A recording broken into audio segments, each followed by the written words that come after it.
नमस्कार मित्रांनो, मी कला शिक्षक मनोहर बाविस्कर. राज्य शैक्षणिक संशोधन व प्रशिक्षण परिषद महाराष्ट्र पुणे आयोजित कलाध्यापक सेवांतर्गत प्रशिक्षण निवड वेतन श्रेणी पाठ 8 व्यक्तिमत्व विकास. अध्याय निष्पत्ती. एक व्यक्तिमत्व म्हणजे काय ते सांगतात. व्यक्तिमत्व विकासाचे स्वरूप स्पष्ट करतात. व्यक्तिमत्वाचे वर्गीकरण याबद्दल माहिती देतात. प्रस्तावना पुढील प्रमाणे. कला व कला शिक्षकांसाठी व्यक्तिमत्व विकास. व्यक्तिमत्व विकास ही केवळ बाह्य व्यक्तिमत्वाची सजावट नसून मन, विचार, वर्तन, कौशल्य आणि मूल्यांचा समतोल साधणारी एक अखंड प्रक्रिया आहे. विशेषतः कला व कला शिक्षकांसाठी व्यक्तिमत्व विकासाला अत्यंत महत्त्व आहे, कारण कला ही व्यक्तिमत्वाचे प्रतिबिंब असते. कला शिक्षकांचे व्यक्तिमत्व. कला शिक्षक हा केवळ चित्रकला शिकवणारा व्यक्ती नसून तो विद्यार्थ्यांच्या सर्जनशीलतेला दिशा देणारा मार्गदर्शक असतो.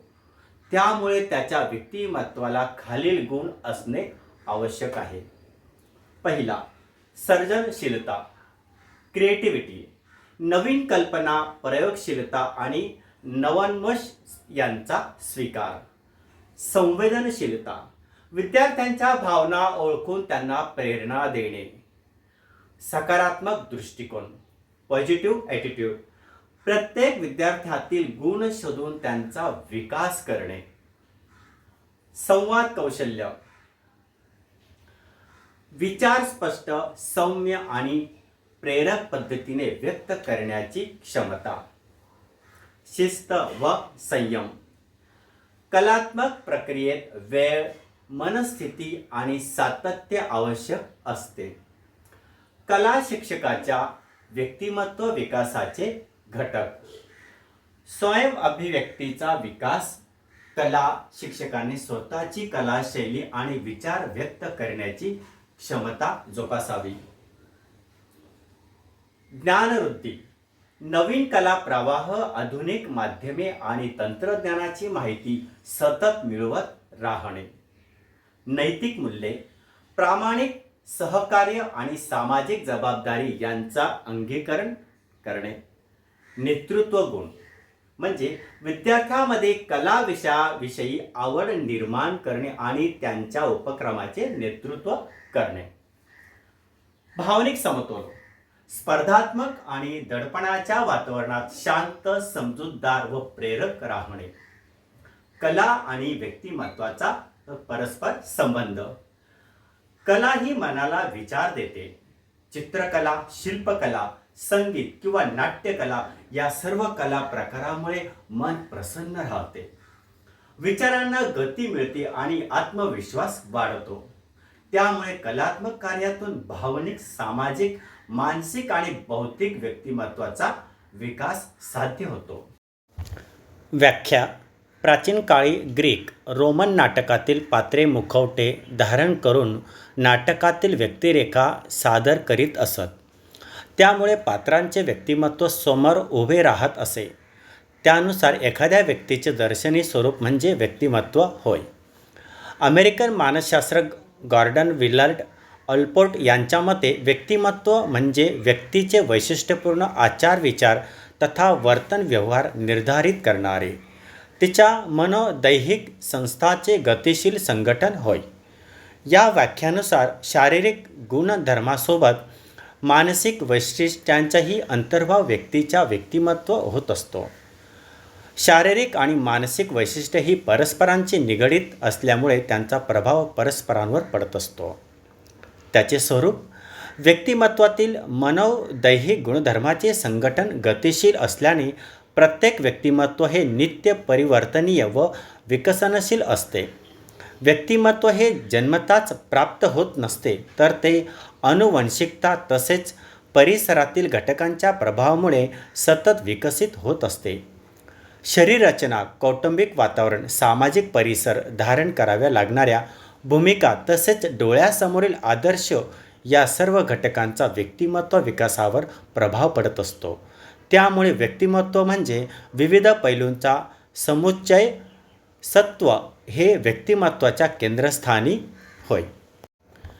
स्वविकासाचे मूल्यमापन. स्वविकासासाठी शारीरिक, मानसिक, बौद्धिक, सामाजिक आणि आत्मिक या सर्व अंगांचा समतोल विकास आवश्यक आहे. शारीरिक विकासासाठी व्यायाम, पोषक आहार, चांगल्या सवयी आणि पुरेशी विश्रांती महत्त्वाची आहे. मानसिक विकासासाठी संयम, सहनशीलता आणि सकारात्मक विचारांची गरज असते. बौद्धिक विकासासाठी एकाग्रता, निरीक्षण, वाचन, लिखाण आणि सर्जनशीलता वाढविणे आवश्यक आहे. सामाजिक विकास कुटुंब, शाळा आणि समाजाशी एकरूप होऊन साधता येतो. आत्मिक विकासासाठी स्वतः पलीकडे जाऊन समाजहितासाठी कार्य करणे आणि जबाबदारीची जाणीव ठेवणे आवश्यक आहे. संगीत आणि व्यक्तिमत्व विकास. विद्यार्थ्यांचा व्यक्तिमत्व विकास साधणे हा शिक्षणाचा मुख्य हेतू आहे.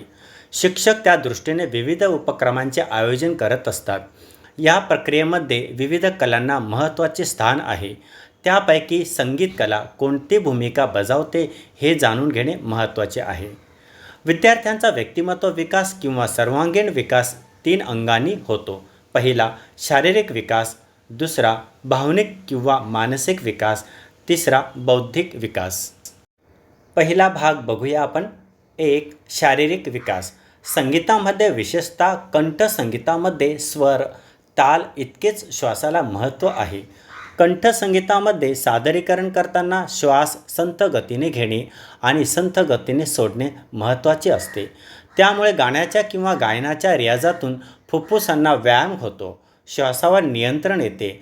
नकळत प्राणायामामुळे होणारे फायदे मिळतात. रियाजामधून आवाजातील दोष कमी होतात. दम, श्वास वाढतो, शब्दांचे फेक सुधारते, आवाजाला धार येते. दुसरा भावनिक किंवा मानसिक विकास. संगीताच्या गायन, वादन, नृत्य, आस्वादातून तसेच प्रत्यक्ष सादरीकरणातून आत्मिक आनंद मिळतोच, त्याशिवाय समाधान मिळते. मरगळ दूर होते, उत्साह वाढतो, थकवा दूर होतो, मन एकाग्र होते, सद्गुणांना तसेच सर्जनशीलतेला वाव मिळतो.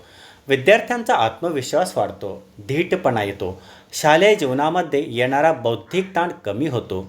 परिपाठासारख्या उपक्रमातून विद्यार्थ्यांमध्ये ईश्वरभक्ती, देशभक्ती, गुरुभक्ती यांचे संस्कार नकळत होतात. भाग 3. बौद्धिक विकास. संगीताच्या माध्यमातून विद्यार्थ्यांना कोणताही विषय आनंददायी आणि अनौपचारिक पद्धतीने शिकवता येतो. चालीत पाढे किंवा स्पेलिंग म्हटल्याने त्यांच्या अभ्यासातील रुची वाढते, एकाग्रता टिकते आणि स्मरणशक्ती विकसित होते. बालवाडीतील बडबड गीते व अभिनय गीतामुळे भाषिक विकास, शब्दसंग्रह वाढ आणि व्याकरणाचे सहज ज्ञान मिळते. गाण्यामधून बालकांना रंग, वस्तू, प्राणी, अंक आणि निसर्ग घटकांची ओळख होते.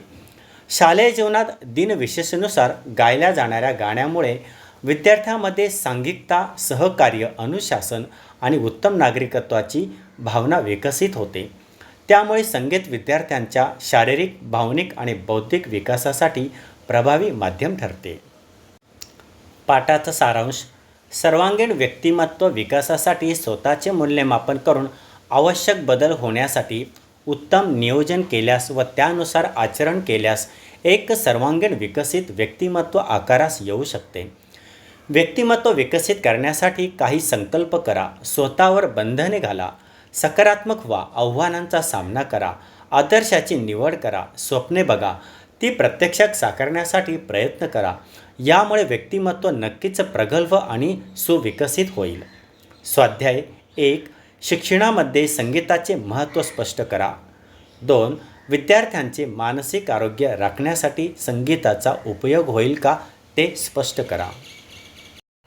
तर कला शिक्षक मित्रांनो, आज आपण या पाठामध्ये व्यक्तिमत्व विकास ही व्यापक संकल्पना आणि व्यक्तीच्या जन्मापासून आतापर्यंत ही विकासाची प्रक्रिया चालूच राहते. प्रत्येक व्यक्ती स्वतःच्या व्यक्तित्व विकासासाठी त्याच्या क्षमतेनुसार प्रयत्न करीत राहतो. हे वरील सर्व मुद्देसह आपण या पाठामध्ये आज शिकलो आहोत.